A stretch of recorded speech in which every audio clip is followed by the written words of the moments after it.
So the long-awaited sequel to Spider-Man 2018 has finally been released, and this new game is absolutely amazing. Pun not intended. And while I do know there are tons of videos praising this game going around the internet, I still wanted to make my own detailed review of this game just because of how much I love this new title. I mean hell, I platinumed this game in 3 days, and I rarely platinum any of my games. But what makes this new Spider-Man game so amazing, and did it really outshine both the original game and the Miles Morales spin-off? Spoiler alert, yes.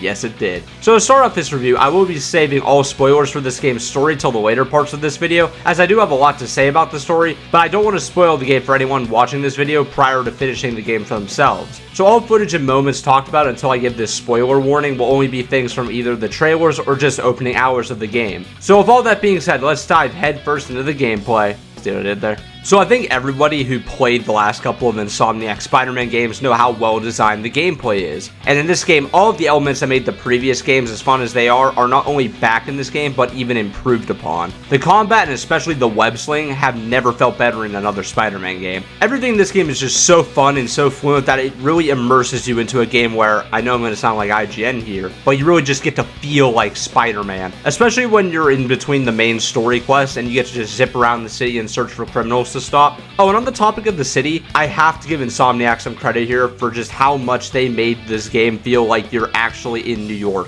From the traffic on the roads to the people walking around the city, and I can actually say how accurate this is now that I've actually visited New York City for myself in person, which is something I could not have said before when playing the other two games. The city is just a absolutely beautiful and massive map to be on in this game. Even when you play the game on performance mode like I did with the 120Hz option enabled, the city still looks really good. Honestly, there were several times throughout this game where I would just get lost in swinging around the city, and I honestly just didn't care about rushing to the missions in this game as I was just having fun being Spider-Man. And this was also aided by just how refined the web swinging has become in this game, as on top of having all of these abilities to just run, jump, and swing around the city, this game has also added the ability to glide, which makes getting around just insanely fast, especially when you enter these wind tunnels in the sky. Insomniac really wasn't kidding when they said that the traversal in this game was 3 times faster than the other games. But still on the topic of getting around, the fast travel in this game is just mind-blowing. I really only used it towards the later parts of my playthrough when I just had to know where the story was going. But the fact that you could just select any area on the map and just be there in seconds is just mind-blowing. Like, this aspect of the game is what really shows off the power of a PS5's SSD. But on top of all of that, there's still been plenty of cool additions to the combat, such as there now being 3 skill trees, one being for Peter, one being for Miles, and one with abilities that the two will share.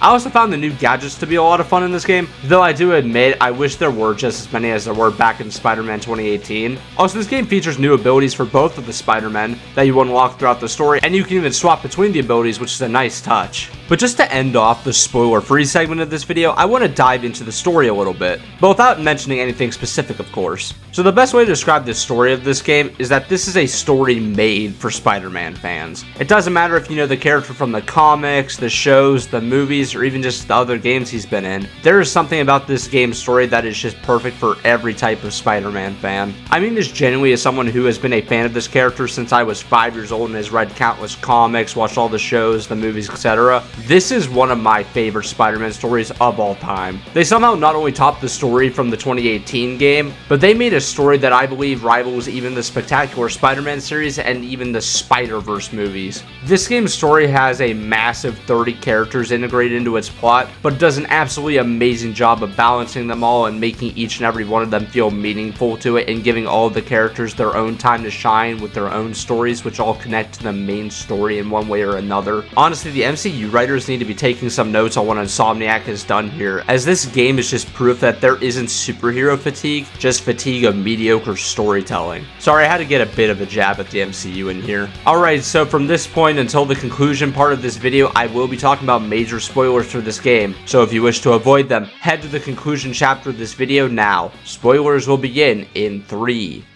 2, 1. So let's talk about how well this game handled its 2 main villains, Kraven and Venom. This may be my favorite iteration of Kraven the Hunter in any form of Spider-Man media. I just love the idea of how he is just this ferocious hunter that knows he's at the end of his life. So instead of waiting around, he wants to find something that is worthy of taking his life. It's obvious to us in the audience that this man is just absolutely insane, which can be backed up by the messages you will hear about his family and the hunter bases. But this game doesn't try to pull some redemption stuff like a lot of other forms of Spider-Man media would. No, Kraven is just a madman from beginning until he meets his end. Also, the fact that he actually killed off 3 of Spider-Man's well-known villains was such an insane twist that I did not think Insomniac would actually do in this game. But in all honesty, it just made Kraven that much more menacing. Oh yeah, and he actually killed Peter Parker as well, so that also made him an absolute menace. But for as good as a villain as Kraven was, Venom was somehow a step above that. Insomniac's original take on this character had me intrigued because it was real that Venom was not going to be Eddie Brock.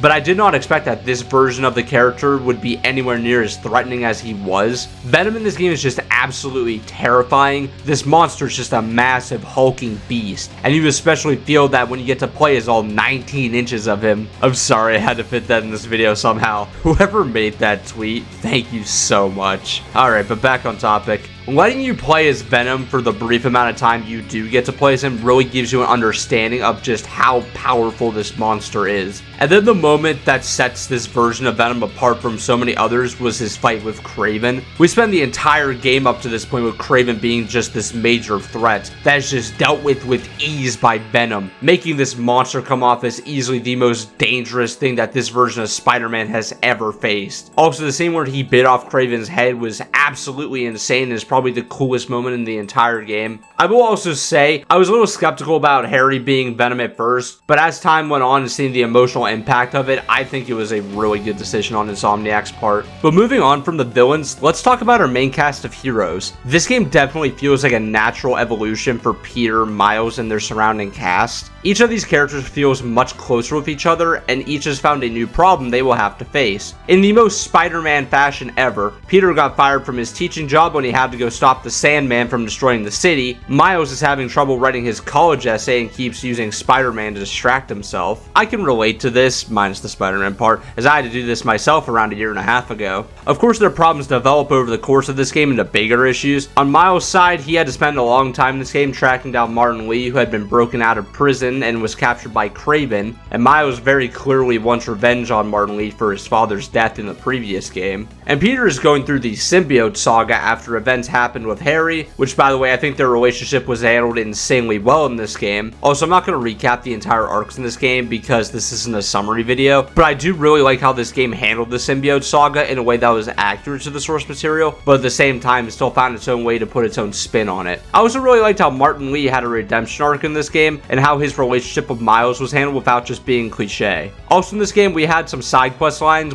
In Peter's, he had to work with Yuri, who is now Wraith, in taking down these flame cultists, and it's eventually revealed that the leader of this cult is actually Cletus Cassidy, aka Carnage, so that was actually a really good way to reveal him, and I'm hoping we get to see this story unfold in maybe a DLC, or maybe we'll just see it in the next game. And on Miles' side, he actually got to deal with a reformed Mysterio, who at first glance was trying to use this technology for entertainment reasons, but then turns out Mysterio was actually planning to do crime again. But actually Quentin wasn't behind the crime, and it was his assistants were trying to get him framed, so that was actually a really interesting twist too. Also, at the end of the game, it is very clearly alluded to that Green Goblin is going to be the big bad of the final game. And honestly, I think it might be cool if he's just the only antagonist in the final game, as he is Spider-Man's most iconic rival, but we'll see how they handle that. But also looks like we will be seeing Silk as maybe a playable character in the final game as well, as she made an appearance at the end of this game. But that's all for the spoiler talk I want to do, and now I'll just move on to the concluding part of this video. So in conclusion, Spider-Man 2 is a perfect continuation to Insomniac's story, who at this point in time are solidifying themselves as the definitive Spider-Man game developers. I absolutely love this game every second of the way, and even though I can probably make small nitpicks here and there, and yeah, I'm going to point out now that there are some bugs that need patched, I can't deny just how much fun I've had with this game, and that I also believe that this is the greatest superhero game ever made. So that is why I'm going to give Spider-Man 2 a 10 out of 10. Insomniac, you have outdone yourselves again. I cannot wait to see what you guys have in store for all of your upcoming games, as you truly have not missed with this console generation.